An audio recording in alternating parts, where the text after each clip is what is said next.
तो चलिए DCB series का आज का दूसरा डाउट लेते हैं और वो डाउट है रोटेशनल मैकेनिक्स से। देखिए क्वेश्चन बहुत बढ़िया है, ध्यान से जरा समझिएगा।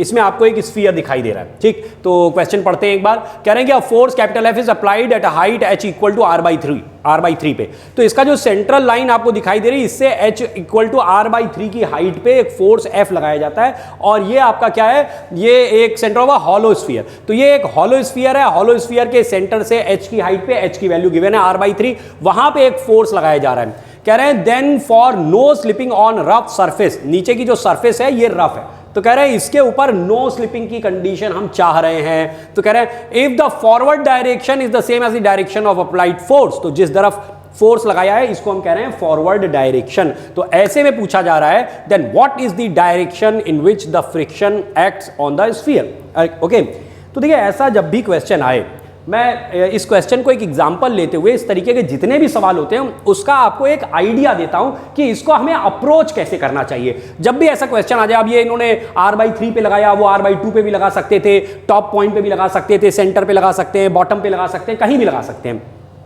ऐसा जब भी सवाल आए आप, और ये स्फीयर की जगह यहां पे डिस्क दी जा सकती थी, सिलेंडर दे सकते थे, हॉलो स्फीयर कहा गया है, सॉलिड स्फीयर भी लिया जा सकता था, कुछ भी लिया जा सकता है। तो मैं इन जनरल आपको पहले एक आइडिया देता हूं कि इस टाइप के क्वेश्चन को करना कैसे है।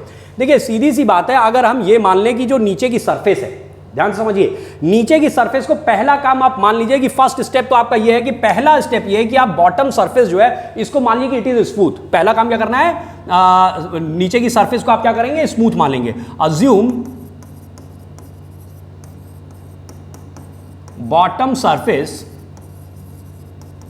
टू बी स्मूथ, पहला काम आपको यही करना है, नीचे की सरफेस को आप स्मूथ मान लीजिए। दूसरा स्टेप आपको क्या करना है कि इसके बाद आप एक काम ये करेंगे कि इसके ऊपर चेक करेंगे कि जो बॉटम पॉइंट है, मान लो यहां पे मैं एक बॉटम पॉइंट दिखा देता हूं, suppose this is point P, है ना। पॉइंट P के मोशन को, जबकि आप ये मान रहे हैं कि नीचे की सरफेस स्मूथ है ना, ऐसा मानते हुए देखिए कि जो कुछ भी फोर्सेस गिवन है जिसकी वजह से ये बॉडी रोल करेगी या चलेगी, जो कुछ भी होगा, इस P पॉइंट का मोशन की टेंडेंसी क्या है, ये आगे की तरफ एक्सीलरेट होने वाला है या पीछे की तरफ एक्सीलरेट होने वाला है, वो फाइंड आउट करिए। अगर आपने देख लिया कि ये आगे की तरफ इसकी टेंडेंसी है चलने की, अब अगर नीचे की सरफेस रफ होगी तो अगर टेंडेंसी इसकी आगे की तरफ है तो फ्रिक्शन किधर लगेगा, पीछे की तरफ। अगर इसकी टेंडेंसी पीछे की तरफ है तो फ्रिक्शन किधर लगेगा, आगे की तरफ। बेसिक सा रूल ये है। तो पहला ये हो गया। अब इसके बाद P पॉइंट का हमें मोशन की टेंडेंसी पता करनी है। Find tendency of motion of point P, जो नीचे का पॉइंट P आपको दिखाई दे रहा है, इसकी टेंडेंसी क्या होगी ये हमें पता करना है। कैसे पता करेंगे, देखिए ऐसा है कि ये जो F का फोर्स लगाया जा रहा है, इस F के फोर्स की वजह से दो काम होने वाले हैं। एक, ये जो स्फीयर आपको गिवन है ये आपका ट्रांसलेट भी करेगा। दूसरी चीज, उसके द्वारा एक टॉर्क लगेगा और उस टॉर्क के द्वारा ये ऐसे रोल करने लगेगा, मतलब रोटेट करेगा। अब प्योर रोलिंग होगी कि नहीं, वहां पे स्लिपिंग होगी या फॉरवर्ड स्लिपिंग होगी, बैकवर्ड स्लिपिंग होगी, वो सारी चीजें बात की बात है। पहला काम ये आपको ये समझना है, एफ की वजह से दो काम होने वाले, एक ट्रांसलेशन और एक इसका रोटेशन। तो आपको ये देखना है कि ट्रांसलेशन जो होगा, अगर ट्रांसलेशन होगा तो इसकी वजह से एक एक्सीलरेशन इसको मिलेगा आगे की तरफ, ठीक। तो हम एक दिखा देते हैं यहाँ पे कि एफ की वजह से एक ट्रांसलेशनल मोशन आएगा और वो आएगा, वो देगा इसको ट्रांसलेशनल एक्सीलरेशन AT का आगे की तरफ।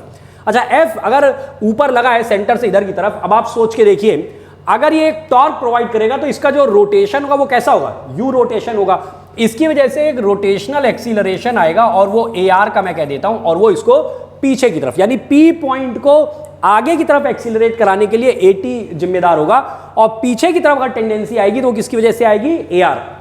अब इन दोनों में से डोमिनेट कौन करने वाला है, यही हमें देखना है। तो आप इसको ऐसे करेंगे, AT की बात करिए जरा। AT क्या हो जाएगा, यू विल फाइंड AT, देखिए you will find AT tangential acceleration, जो इसका आगे की तरफ, या ट्रांसलेशनल एक्सीलरेशन जो आगे की तरफ आएगा, वो आएगा आपका कितना, देखिए ट्रांसलेशनल मोशन के लिए जो फोर्स लगाए दैट इज F, तो आपका ये आ जाएगा F/m। अभी मैं इन जनरल सॉल्व कर रहा हूं, बाद में ये जो कंडीशंस गिवन है उसको लेके सॉल्व करेंगे।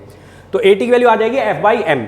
इसी तरीके से अगर मैं AR लिखूं कि जो वो इसका रोटेशन की वजह से जो एक्सीलरेशन इसको इधर की तरफ मिलेगा वो क्या आएगा, वो आ जाएगा इक्वल टू, अगर ए आर की वैल्यू लिखी जाए, जैसे आप जानते हैं v is equal to R omega होता है, वैसे ही अगर आप इसका ये वाला मोशन लेंगे रोटेशनल मोशन, तो इसकी जो ए आ जाएगा वो r इंटू अल्फा आ जाएगा, r इंटू अल्फा।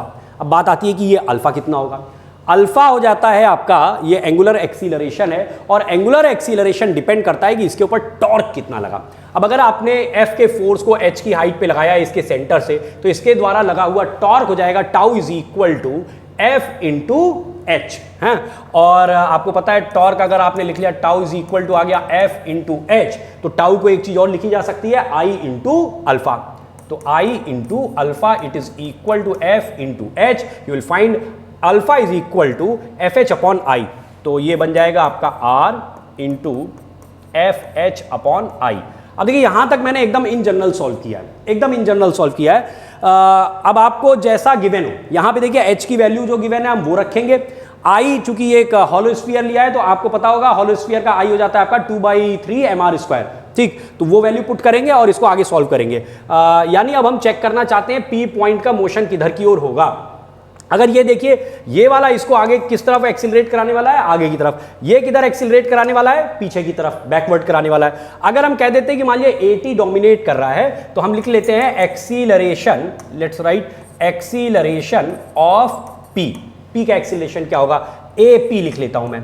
तो AP अगर मैं फॉरवर्ड डायरेक्शन को पॉजिटिव लेके चल रहा हूं तो ये आ जाएगा आपका AT माइनस AR हो जाएगा। AT माइनस AR ले लेते हैं, वैल्यूज जरा पुट करिए। तो AT का मतलब आ गया आपका F/m माइनस AR का मतलब हो गया R इंटू, अब मैं पर्टिकुलर केस सॉल्व कर रहा हूं, F इंटू एच का मतलब यहां पे गिवन है आपको R/3, तो R/3 रख दीजिए डिवाइडेड बाई I। तो चूंकि ये हॉलोस्फीयर गिवन है इसलिए मैं यहां पे रखूंगा 2/3 mr², तो 3 ऊपर चला जाएगा इंटू 3 और mr²। अब जरा इसको सॉल्व करके देखते हैं। यहाँ से देखिए F/m बाहर आ जाएगा पूरे में से कॉमन होके, ब्रैकेट में आ जाएगा आपका 1 माइनस ये 3 कट गया और ये R² भी कट जाएगा आपका, और यहाँ से तो 1 बचा, यहाँ से आएगा आपका, और देखो क्या बचा, 3 कट गया, ये केवल 1/2 मेरे ख्याल से बच रहा है। F/m मैंने बाहर कर ही दिया है, तो 1/2। तो अल्टीमेटली इसकी वैल्यू आ गई F/2m। ओके, R² भी आपका कट ही गया था। तो इस तरीके से ये देखिए ये एक पॉजिटिव वैल्यू आ गई, जबकि मैंने AT को पहले रखा है, AR को बाद में रखा है। इसका मतलब AT डोमिनेट कर रहा है, AT डोमिनेट कर रहा है तो इसकी टेंडेंसी किधर की ओर हो गई, आगे की तरफ। तो यहाँ से एक चीज़ ये पता चल गई कि ये जो P पॉइंट है ये आगे की तरफ इसकी टेंडेंसी है, जबकि मैं इसको स्मूथ सरफेस लेके चल रहा हूँ। अगर रफ सरफेस होगी तो भी यही होने वाला है, तो क्या होगा, फ्रिक्शन वहाँ पे इसको इसकी जो मोशन की टेंडेंसी इसको रोकने का प्रयास करेगा। तो इसलिए अगर इसकी स्लिप करने की आगे की तरफ टेंडेंसी है तो फ्रिक्शन किधर काम करेगा, पीछे की तरफ। तो इसलिए फ्रिक्शन जो हो जाएगा, फ्रिक्शन की डायरेक्शन किधर की ओर आएगी, बैकवर्ड आएगी। आई होप आपको क्लियर हो गया होगा, ठीक। तो ऐसा कोई भी क्वेश्चन आ जाए आप इन जनरल इसी तरीके से चलेंगे, एकदम स्टेप बाय स्टेप चलिए।